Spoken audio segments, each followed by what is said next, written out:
комплекстик экзамен тапшырган боюнча жыйынтыктыбыз койсок, бул жерде биз талкуулап, карап, силердин даярдыктарыңарды эске алып, ар бир суроого берген жоопторуңду эске алып, томок менен жыйынтыкка келдик.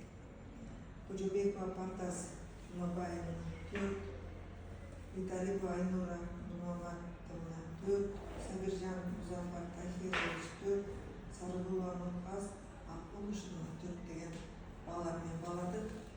Баарыңарды куттуктайбыз. Жакшы ээлик,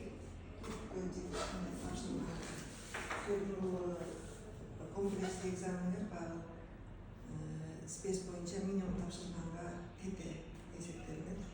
Ошондуктан баарыңарды куттуктайм. Эми алдыда диссертацияңарды